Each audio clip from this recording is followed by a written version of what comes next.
Welcome back to Eon Timeless History, where we explore the stories that shaped our world and separate documented history from enduring mystery. If you're fascinated by forgotten events, hidden connections, and the people who changed history, make sure to subscribe and join our growing community.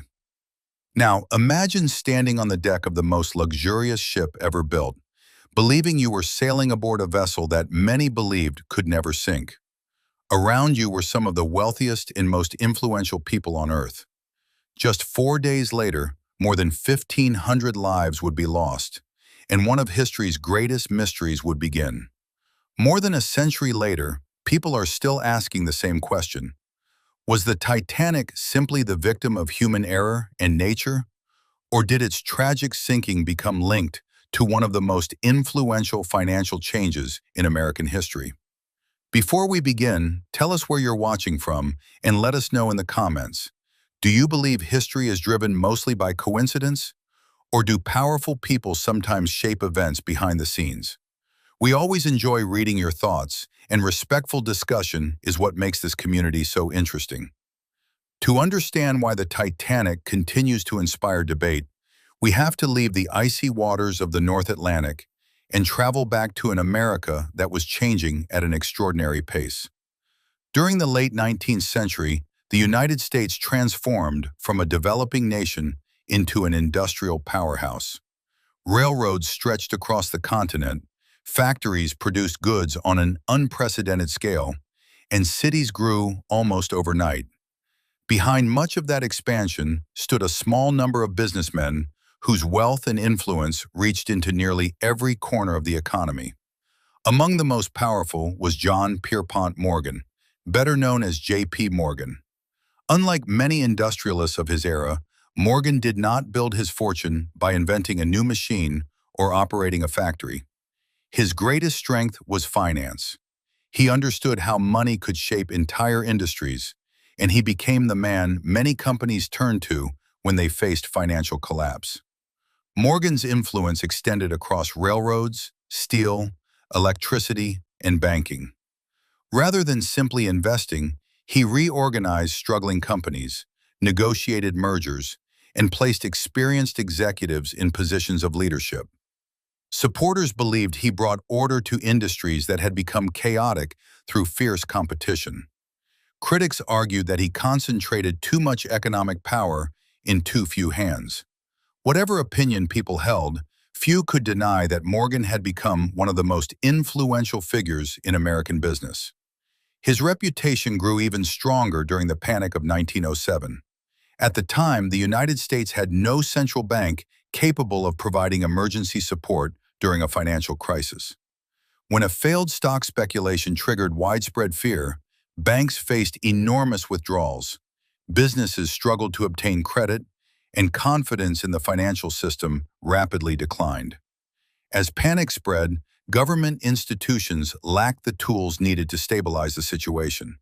Instead, many of the nation's leading bankers gathered in New York under Morgan's leadership.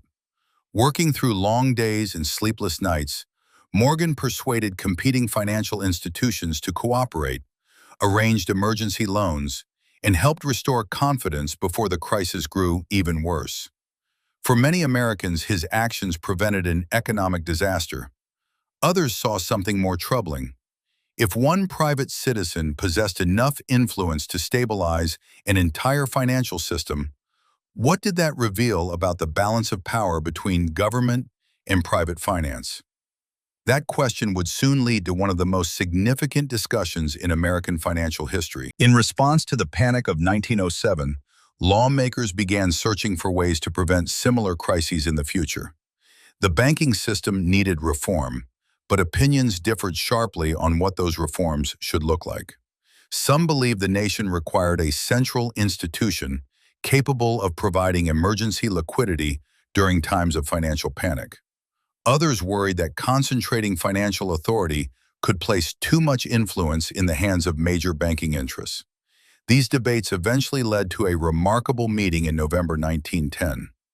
A small group of politicians, bankers, and financial experts quietly traveled to Jekyll Island, a private retreat off the coast of Georgia. Their journey remained intentionally discreet because participants feared that public knowledge of the meeting could generate political opposition before any proposal had even been developed. Among those attending were Senator Nelson Aldrich, banker Paul Warburg, Frank Vanderlip, and several other influential financial leaders. Over several days, they discussed possible reforms that could modernize America's banking system and reduce the likelihood of future financial panics. Although the proposals created during those discussions evolved considerably before becoming law, historians widely recognize the Jekyll Island meeting as an important milestone in the eventual creation of the Federal Reserve System.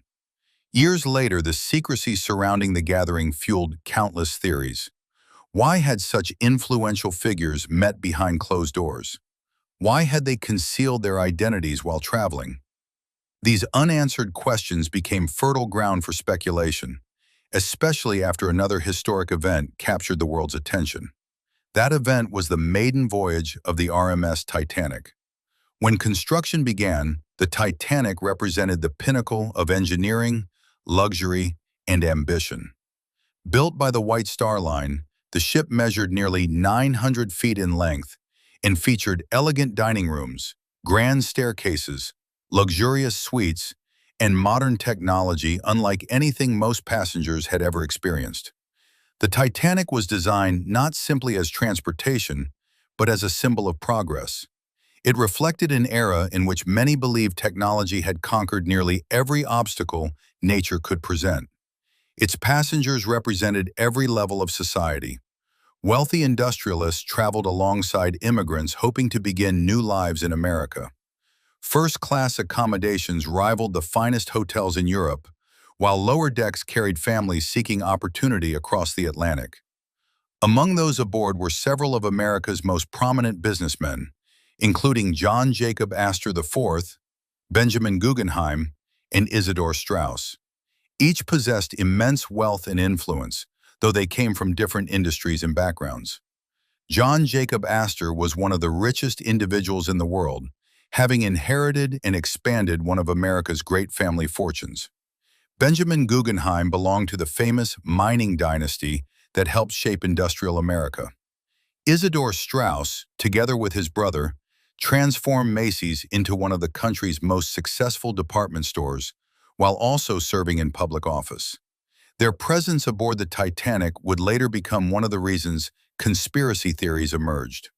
However, it is important to understand that historians have found no credible evidence demonstrating these men formed a united political alliance against the future Federal Reserve or that their deaths altered congressional support for banking reform.